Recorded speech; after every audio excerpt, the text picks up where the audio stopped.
Hey there. You mentioned you were interested in learning more about fascism, modern concerns about it, and how they connect to historical events. Well, you picked a pretty fascinating source for this deep dive. It's a comedy podcast episode. Yeah, called Fascism, From the Land of Stereotypes to Seriousness. Interesting title. Yeah. It might seem like kind of an odd pairing at first, humor and fascism, but Right. this episode offers a really, really unique perspective. Yeah. What stood out to me the most was how the German hosts were really urging Americans to take the threat of fascism seriously. Yeah, it is interesting to see, such a comedic approach to such a heavy topic, isn't it? Yeah. And I think it reflects how our culture uses humor to process, difficult and complex issues. Totally, yeah. These days. It definitely grabbed my attention. Yeah. The host kicked things off with this hilarious analogy comparing Germany's experience with fascism to a bad breakup that they just can't seem to get over. Yeah. Like they're desperately trying to warn America not to make the same mistake. It's like they're watching us stumble into the same traps they fell into decades ago. Yeah, that analogy really highlights the historical weight behind their concern. Germany lived through the devastating consequences of fascism in the 1930s and 40s. So their warning comes from a place of deep understanding. Right. It's not just like a casual observation. Yeah. It's a plea from someone who knows the stakes. Exactly. And they even compare American politics to a reality show with Germans watching in disbelief. Like, is this season sponsored by fascism? I laughed out loud at that one. I think that's what makes this podcast so effective. Yeah. Using humor makes the topic more accessible and engaging. It's like sneaking in a spoonful of sugar with the medicine. You know what I mean? It doesn't diminish the seriousness of the message. It just makes it easier to swallow. Yeah, I think that's a good point. They also brought up how recent events and social media have created this environment where misinformation and heated online debates can actually fuel extremist ideologies. They had this brilliant analogy comparing some online arguments to toddlers fighting over crayons. Oh, that's such a good way to put it. Yeah. It really highlights how in many online spaces, nuanced debate gets replaced by emotionally charged exchanges that lack real depth. Yeah.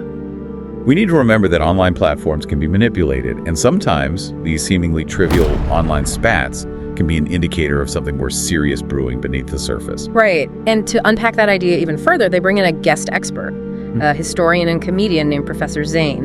And he dives into why Americans in particular seem to have a hard time grasping fascism as a legitimate threat. Professor Zane made a really interesting point about how our strong emphasis on individual liberty in America can sometimes blind us to creeping threats. It's almost like we become complacent, assuming everything will work itself out, even when there are clear warning signs. We can sometimes confuse freedom with a lack of vigilance. That's interesting. And that ties into the idea of normalizing extremist views, doesn't it? The podcast hosts argue that even seemingly harmless jokes or memes can contribute to making these views seem less extreme and more acceptable. It can be a very slippery slope. It's like the idea of death by 1,000 cuts. Each individual instance might seem insignificant, but the cumulative effect can be incredibly damaging. Do you think that's what's happening with online culture? I think it's definitely something we need to be aware of. The internet has given extremist ideologies a platform to spread their messages in ways we've never seen before. And because it's often disguised as humor or entertainment, it can be even harder to detect and combat. So how do we know when a joke goes too far? When does humor cross the line into something more dangerous? That's where critical thinking becomes so important. We need to be able to discern between satire and genuine endorsements of harmful ideologies. It's about recognizing the context in which these messages are being spread and understanding the subtle ways that language can be used to manipulate people's emotions and beliefs. The podcast host made this comparison to a friend stealing your fries. At first you're like, no big deal, but then they keep taking more and more until they've devoured the whole plate. That's a great analogy for how these extremist ideologies operate. They start small, maybe with a joke or a meme, and then gradually become more and more pervasive, normalizing their views until they've gained a foothold in mainstream society. It's a slow and insidious process, which is why it's so important to be vigilant and to call out these harmful messages whenever we see them. It's like that saying, you boil a frog by raising the temperature gradually. The frog doesn't realize the danger until it's too late. But what I found really insightful was the podcast's exploration of why some people are drawn to these extremist ideologies in the first place. Right? They discussed how these ideologies often prey on fear and frustration. They offer simple solutions to complex problems, which can be very appealing in times of uncertainty or social upheaval. It's like that old adage, if you're thirsty enough, even dirty water looks clean. So it's not just about recognizing the signs of fascism or extremism, but also understanding the underlying social and psychological factors that make people susceptible to these dangerous ideas. Absolutely, and that's where education and open dialogue come in. We need to be having these conversations, even when they're uncomfortable, about how these ideologies operate and how we can resist their appeal. I thought it was really interesting that they chose to focus on this idea of Germany warning America. It kind of flips the script on the typical narrative of America being the beacon of democracy and freedom. It's a humbling reminder that no nation is immune to the allure of authoritarianism, isn't it? We tend to think of those things as happening over there, but it's so important to recognize that the seeds of extremism can be sown anywhere, even in a country with a long democratic tradition like the United States.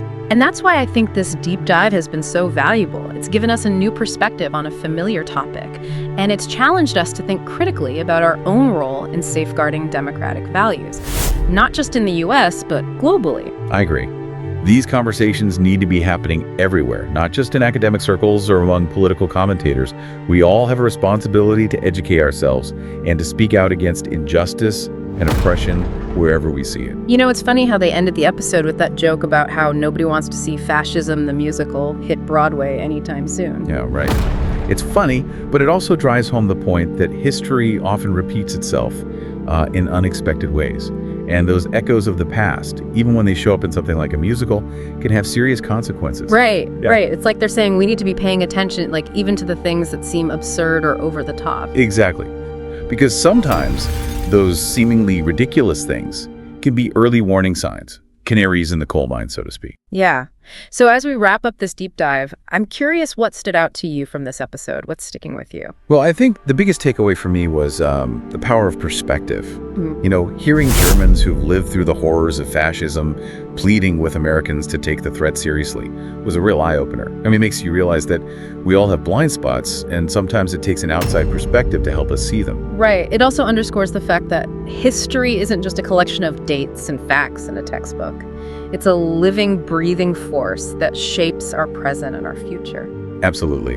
And we can't afford to be complacent. We need to actively engage with the lessons of the past, learn from the mistakes of others, and be willing to challenge our own assumptions. So as you continue to explore this topic, think about this. We need to learn from the dark chapters of history, but we also need to keep an open mind and be willing to engage in difficult conversations. How do we strike that balance? That's something I hope you'll continue to reflect on. And don't forget the importance of humor. As this podcast so brilliantly demonstrated, laughter can be a powerful tool for understanding and confronting difficult truths. Sometimes a little bit of humor can make those hard conversations a bit easier to have. Totally agree. So keep exploring, keep questioning, and keep laughing. That's what these deep dives are all about.